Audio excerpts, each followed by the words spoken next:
Thank you all for coming to our webinar today about undergraduate exhibition.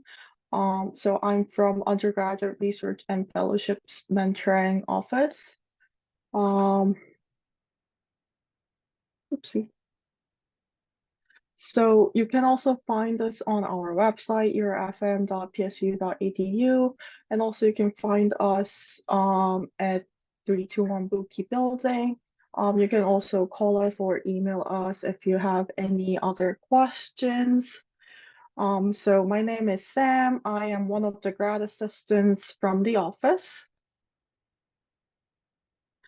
So today we are going to do the webinar, and I have some of our undergraduate research ambassadors with me today. Zach, do you want to go first, introduce yourself? Yeah, sure. So my name's Zach. I'm a fourth year student at UP and I'm a chemical engineering major.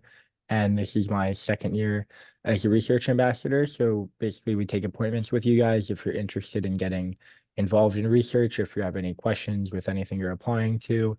And today after Sam presents, we're going to go through some of our own experiences with poster making and poster sharing. Thanks, Zach. Natalia, do you want to go next? Yeah, so my name's Natalia. Currently I'm at Barron, but I'll be at UP for the next 2 years. And my major is veterinary and biomedical sciences.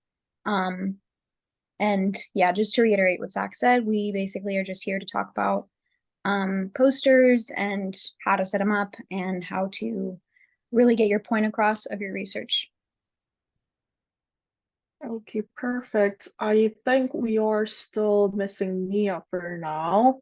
But Mia will be with us today also. She's a fourth year student at UP campus, majoring in biochemistry and molecular biology. So you can find all of our research ambassadors. We currently have 11 of them. You can make an individual appointment with them over Starfish, or you can also email them, and you can also find their profile on our Your FM website. So our program, we open up our application on yearly basis. So we will recruit new ambassadors around the end of the semester. If you have any research experiences and if you're interested in the program, feel free to email our office, urfm@psu.edu. Mia, are you here? Never mind, I thought I saw her. I am Okay. here, sorry. Oh, you are? Okay. Yeah, Do I'm you just want to having introduce technical yourself? difficulties. Yeah, I'm having technical difficulties right now. Sorry about that. No, it's absolutely fine. But my name's Mia. I'm a senior biochemistry and molecular biology student. I'm in the Hannah Rose lab. And I'm excited to help you guys learn about the undergraduate research exhibition.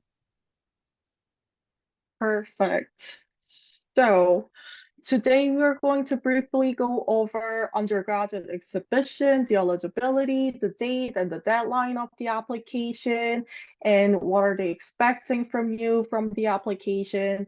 And also we are going to show you how to make an effective poster. We are also going to share some sample posters from our ambassadors, and we are going to do a quick activity.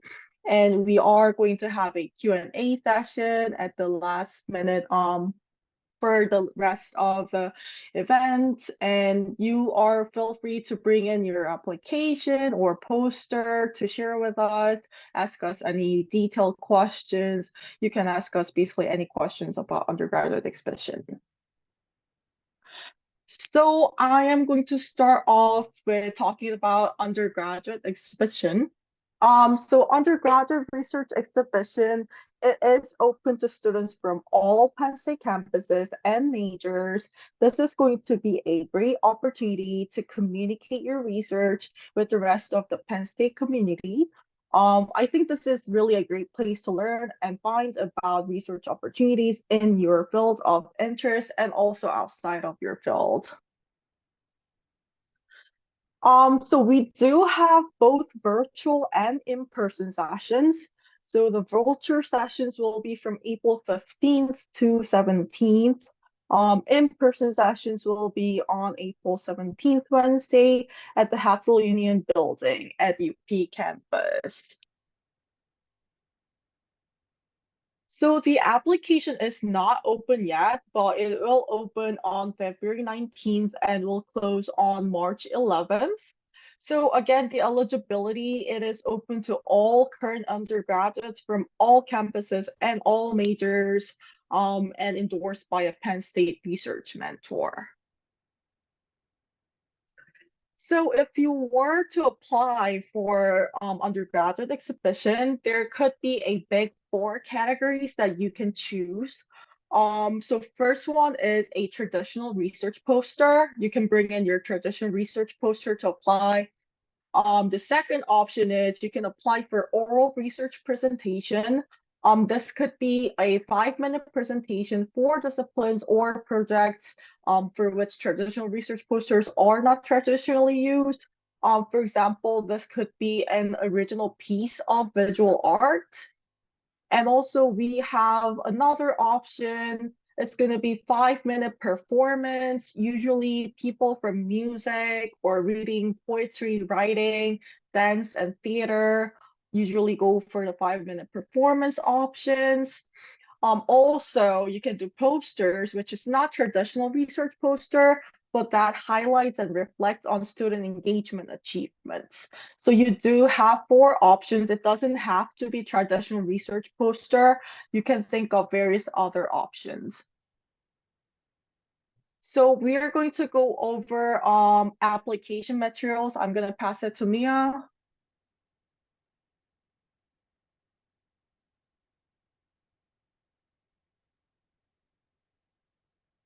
Mia, are you there? Did we lose you? It says she's connecting back to the audio again. Okay.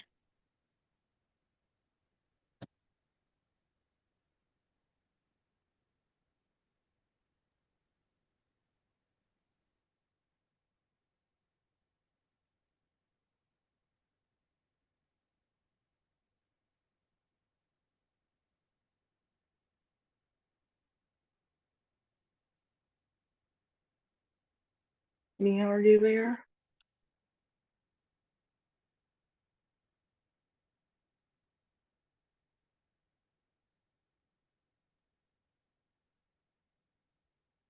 Or not?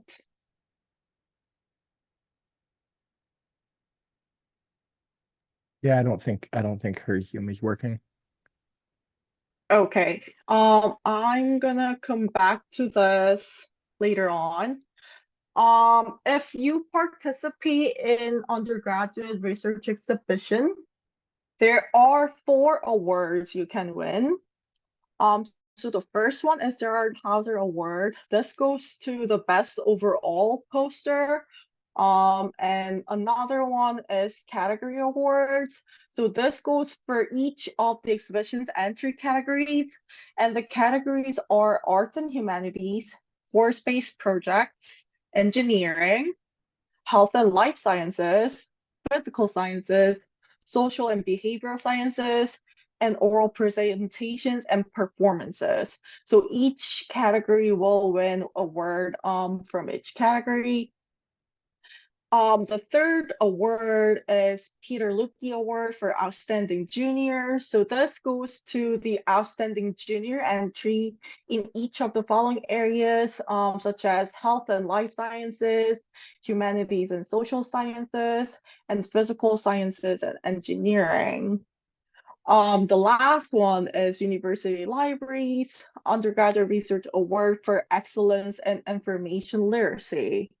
So what we're saying here about as excellence and information literacy is how you're showcasing your research process and strategies, the selection of sources that contribute to your argument and ideas, also social, ethical, or economic considerations in accessing information, and also credit and proper citation for any quotes, tables, graphs, images, and other content displayed. So if you want to learn more of who won the previous awards in last year, what they've done, you can check it on the website. So the website is from our website under the tab programs. You can click on Undergraduate Exhibition. That's where you can find all the details of information, the in-person and virtual session dates and locations, the application deadline, and the link to the application form. Everything, you can find it from the website. And if you have further questions, you can email Ellen Rick to ajr83@psu.edu. I'm gonna stop share for now and see if anyone has any questions. Can you just put like back up what the dates were for the exhibition? I just didn't get with them when they were. Sure, let me share that again. Oh, where did it go? Okay, there we go. Huh? Wait.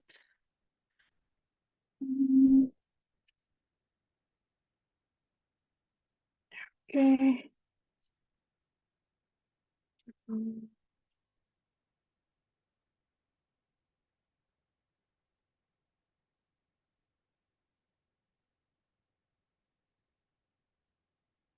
So the date of the application was from February 19th to March 11th. And then like one's like I think like the slide before that, like when is it The actually virtual happening? sessions Yeah. and the in-person. Yeah, okay, there we go. Thank you. Not a problem. Any other questions?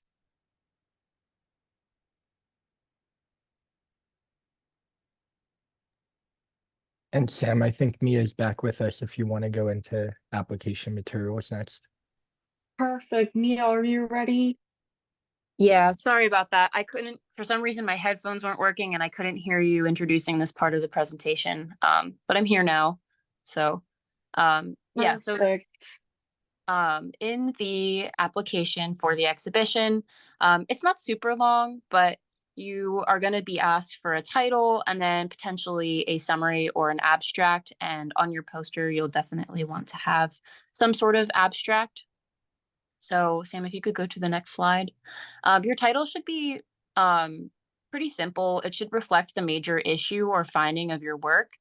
And then, like I said, it should be simple, short, and straightforward. Something that if you're, an audience member is walking by, they read it and they're like, oh, that sounds interesting. And then you can go to the next slide. So the summary, which I believe this is part of the application material, like one of the main parts of the application. They're going to ask you for a summary of your work, maximum 50 words, which is pretty short. So you'll have to write and revise a bunch of times, but keep it to 3 to 4 sentences. And you should just describe the major aim and findings of your research, and then like the significance of them. Why are they important, or why should people care? And then your abstract, which will go as a description of your poster, but then also potentially on your poster, should be a maximum of 250 words. You should open with some sort of statement of significance or what gap of research your work addresses. You should also then describe the necessary background that's needed for your audience to understand. So make sure that they can get a good idea of like what you're talking about before you start to go into your methods and your results. Then you should explain your methods, and you don't need to go in extreme detail, but just a general overview of how did you get your results. And then you should summarize your results. And if you don't have results, so sometimes people will make posters, but they don't actually have results. They just have preliminary data and they're posting this, or they're making this poster as like an idea, or like what their project is going to be. You can also put in some of the preliminary data that supports your, like what your project is going to be on.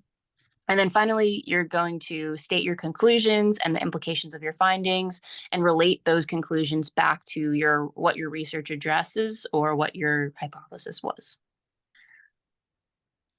So this is just an example abstract. It's actually one of my abstracts, and it is a little over 250 words. But I highlighted here the significance and then the background and the methods and the results and then the implications and findings, all different color coded. And you can see how they kind of like flow. And it's just a way to help the reader work through what you're doing from start to finish.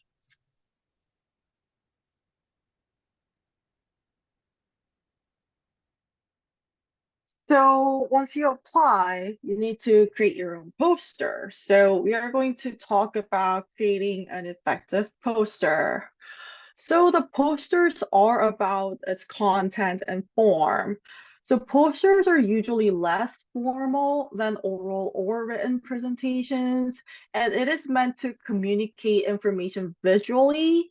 So rather than have like heavy words and paragraphs, you rather have like visuals like tables, figures, pictures, and like that.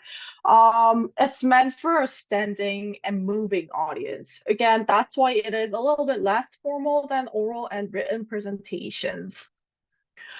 So the effective posters should have one single message that emphasizes the significance of your study or research. And so you should have some sort of graphics and images that tell the story. And overall, it should be fewer than 800 words. So it should be more visualizing that it captures the audiences by looking into your images, figures, and tables. And also, it should have a simple flow of your sequence. Again, your introduction, methodology, findings, conclusion, but it should be very simple but concise. So these are the main components of posters. So in the beginning, you should have a title and your name. Also, if you have other collaborators, you can also write that up there. Also, you can write your departments, your advisor, and also funding sources if you have any. And then you need to start writing your introduction and your methods and your research questions. And the main part in the middle should be your data, your results, and your findings. And then you need to talk about a bit of your conclusions and future directions of research. And also you need to have your references and acknowledgements. So the picture here on the right side is the typical format of posters, and also the size of each boxes kind of tells you how much you need to allocate each section on your poster. So if it were to be an effective poster, you have to have just be consistent and a font that is easy to read. So I would say just stick to one or two fonts. Do not use like mix match like multiple different font styles. And also your text should be left justified. And each text box should be around 50 words or fewer. So again, it is always better to have more visuals, more images on your posters rather than having too much words. So once you select the font that you want to go with, you have to think of the sizes of the font. So usually the titles, it's about 100 or larger. And then the headings for each section, like for introduction, methods, findings, conclusion, those should be about 32 or larger.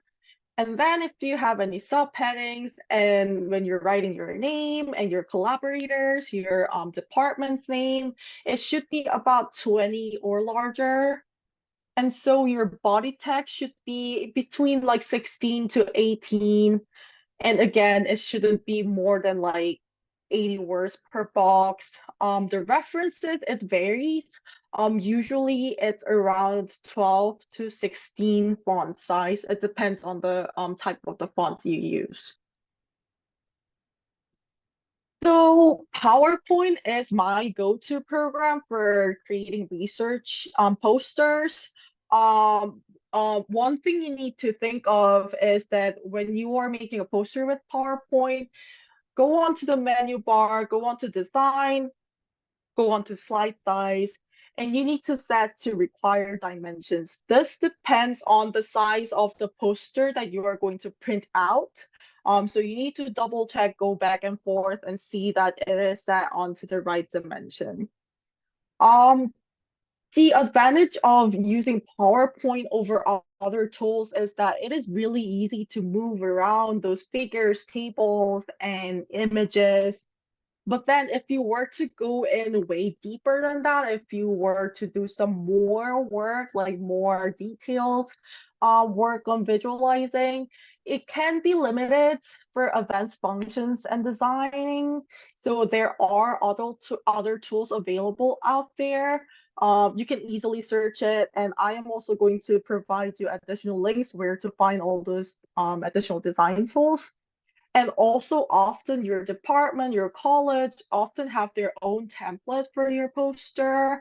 So I should go check with them if they have anything that they can provide it to you. So once you created your own poster, you need to prepare for the actual poster session. Um, if you are going to your poster session, I would consider making a handout that includes your main points because again, your poster would be heavy on visuals, images, tables, figures, and so you may not have enough space or enough word limit to have all those detailed descriptions written on your poster. So often creating a handout is really beneficial to give it out to the audiences. Also, these days, a lot of people provide a short URL or QR code for visitors to view and share your work. And also, a lot of people use QR codes for references because often reference is a long list and then you are out of your space. And so rather than having that space for reference, people often make a QR code to it that links to your reference list. Also, if you are presenting your poster, I'll say give the viewer some time to read through your poster and absorb and come up with questions. But then while they are reading it through, but you have to still make an eye contact with them and you should be approachable, as in this is like more like for moving audiences. Also, I would have some answers ready to go for basic questions. Um, the most questions I had from my conferences is just like more detailed description of the background of the study, the details of the literature gap, like why I came up with this research project or this topic, how does it distribute to the research in my field, or like the detailed description of the figures and images that you have on your posters, things like that. Just have some answers ready. And so whenever they come up with those questions, you can just answer to them. And also, if the question is outside of your research scope, you can definitely say that is not something we examined. So there are loads of people coming in asking a bunch of questions, but often they are not really related to your research area or field. And so the question could be somewhat out of your specific study. And it is absolutely fine. You can tell them it was not your study, that's not exactly what you investigated. And also you can ask for their input or any further ideas. Like, what do you think? Like, what do you think you would do better? Like, what do you suggest for my future research? Like, you can definitely ask them questions also. Like, this is supposed to be like a communication and sharing your study, your project. So it is absolutely fine you asking them questions also. So I'm going to pass it on to our ambassadors now. They're going to share sample posters.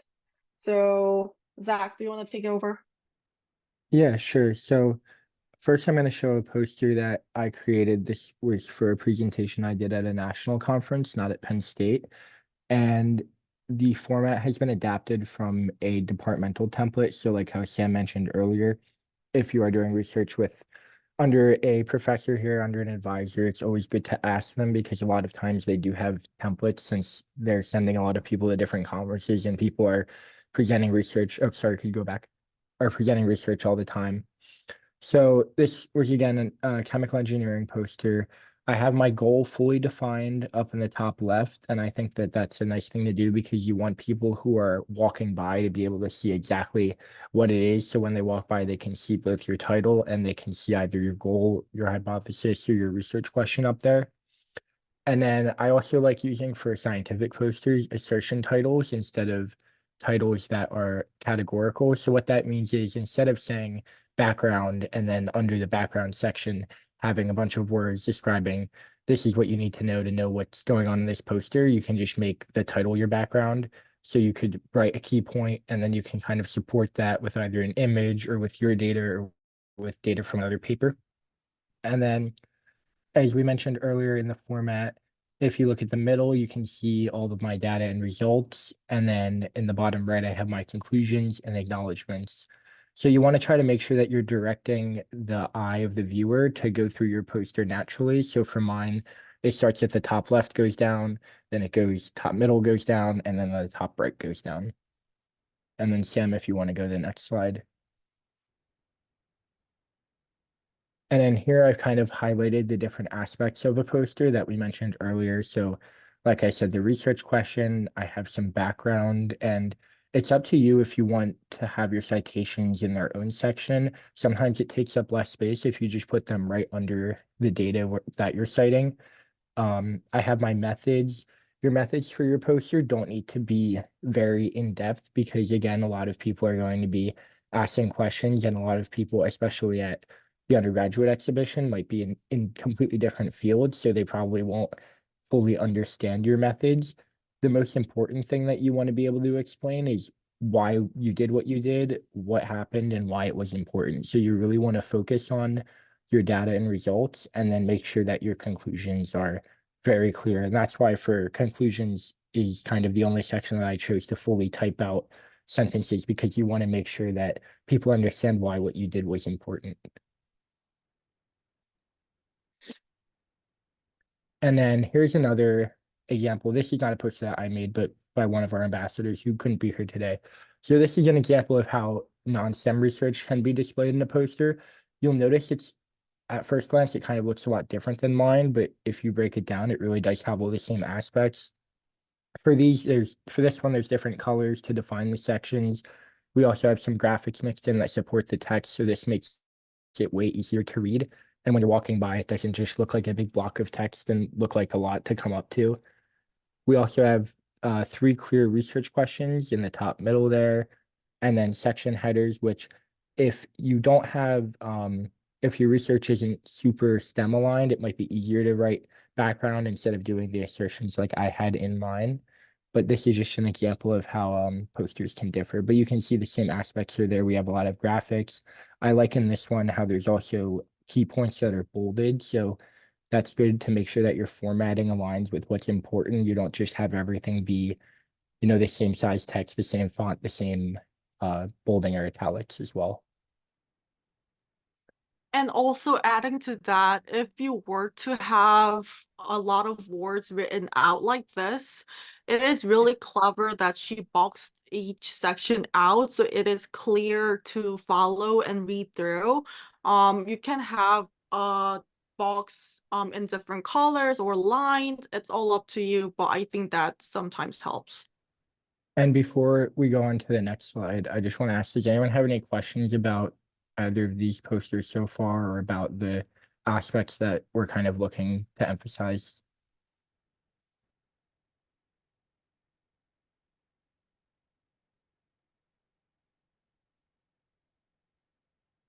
And if not, then we can go on to the next slide. So here's another poster example that has been improved since this version, but we want you guys to kind of look at this and think about what we talked about earlier, which could be formatting or the basic sections that you're supposed to have, or just anything that you see that you think could be improved. And if you could type it in the chat, maybe it's just you would like to see something different about like the methods, or you'd like to see something about the formatting, but just go ahead and look it over and type in the chat, and then we can discuss.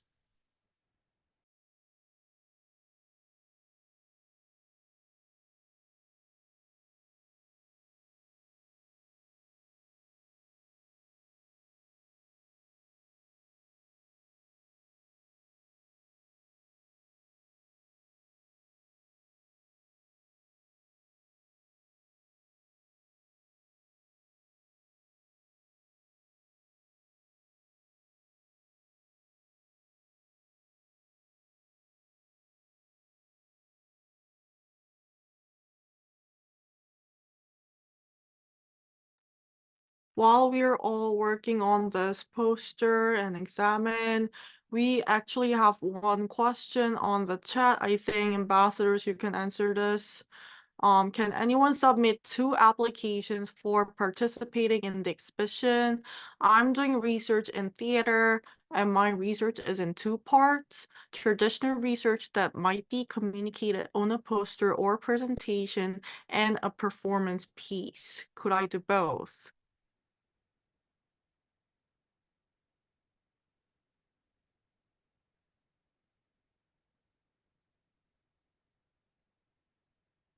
Ambassadors, do we have any I answers to don't, that? I'm not sure what the answer to that question is. I would say, yes, you can definitely submit both applications. If you're chosen to do both, that depends on the logistics, which I'm not completely sure of. But what I'm thinking would be if your performance event was just like at a scheduled time, then that would be fine. And then you could just be at the poster session throughout the rest of the allotted time. But I would reach out to the email that Sam's sending in the chat and ask. Yes, just to make sure, I would email to both or either to see if you are allowed to apply for both sections.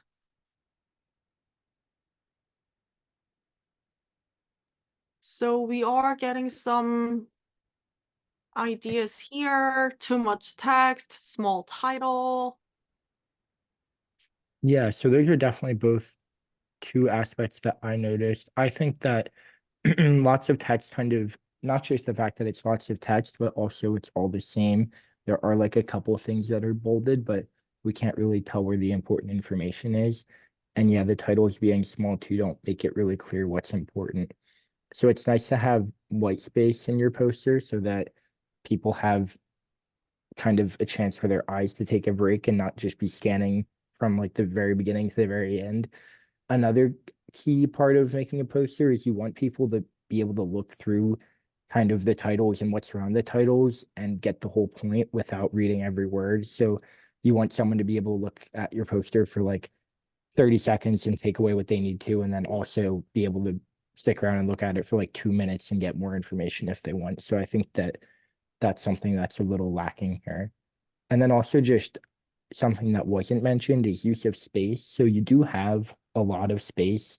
And even if you leave some space white, you want to make sure that you use what you have left. So if you look under the figures, they have figure titles, but then some of the graphs also have titles. So that's like a little repetitive. They could probably be condensed. You could just have one title, and then you would be able to have some white space and it wouldn't be so crowded. And then also, it's not very clear what the research question or goal is. So in the other two examples, we had them in separate boxes that were different colors. So you could easily look at the poster from maybe across the room or a couple posters away and understand what you were walking up to. Whereas this one, it's not really clear unless you go up and you have to kind of search for what the actual point of it is.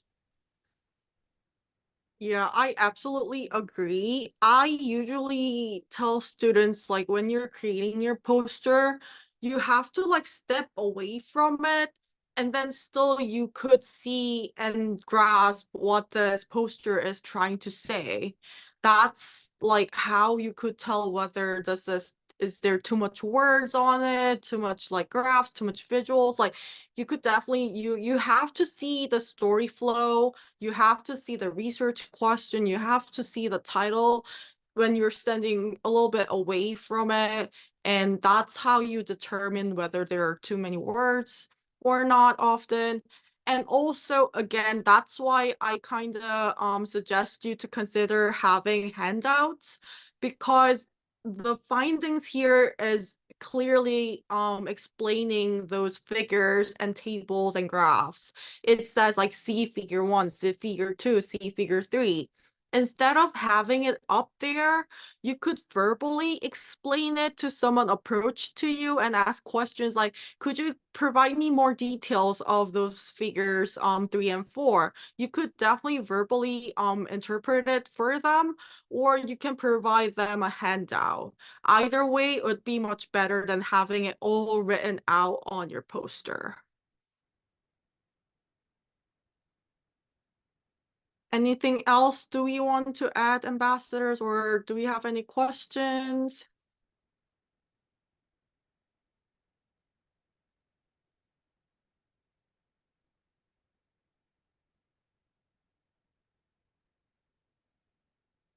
All right, so I've brought you to other links where you can find more of sample posters and design tools. The software you can use for laying out your own posters, and also additional resources and guides. So both are our library guides. You can find it from libraries, guides under topics as poster. And another one is specifically from Berk's campus library. They have it undergrad research as poster. They have other tools like Photoshop, Canva, like how to use those other software to build your own poster, and also recommended fonts and font sizes, and also the visuals. So you can definitely check out those two websites. Natalia, do you want to add anything, any tips or tricks for students?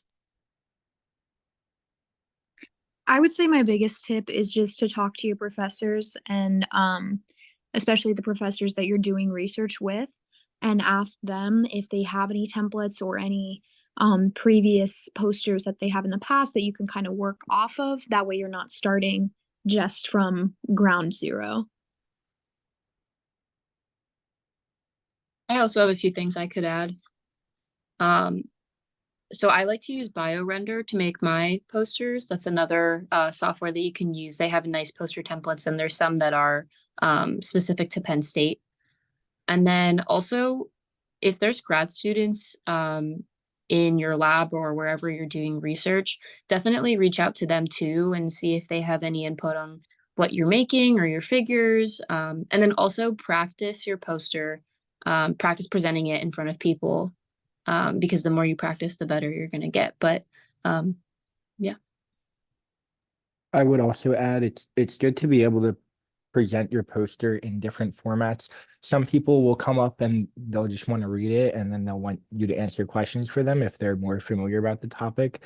Some people will want you to kind of walk through the whole poster, and some people might want just the quick overview. So it's good to have a couple little, they don't have to be like completely written out or rehearsed, but a couple little speeches prepared, maybe like a 30-second talk where you just basically explain your abstract, maybe what you submitted in your application, like this is what I did, why I did it, what we got, why it's important, and then also be prepared to go step by step through everything and explain and answer questions as well. And then going back to I think what Mia said, if you have like a grad student in your lab, it'd be good to go through step by step with them and see kind of what questions they would ask you if they were there. And then maybe if you have like a friend or a roommate or someone who's not as familiar or not in your field, you could give them the quick overview and see what kind of questions that they ask so that you're prepared for that side as well.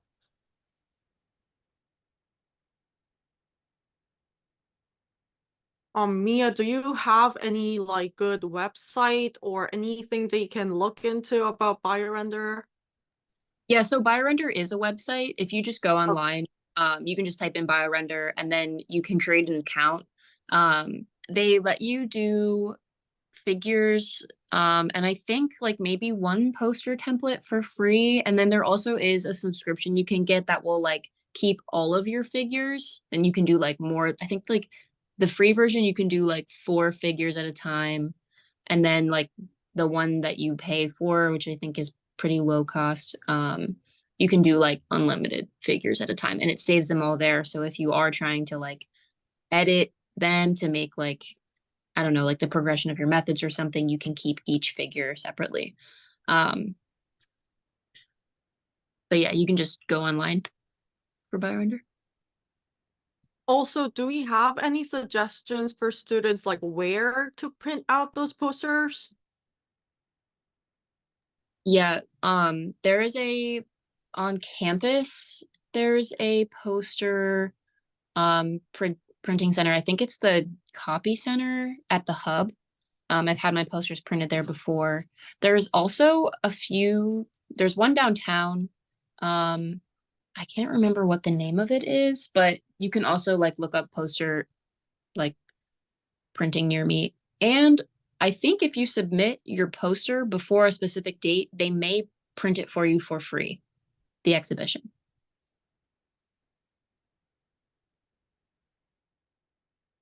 And I'm not sure on the exhibition, if how they cover things, but also if that doesn't end up happening for you, a lot of times your research group might be able to cover the cost of your poster printing too. So if you have questions or anything, I would just talk to your advisor or professor.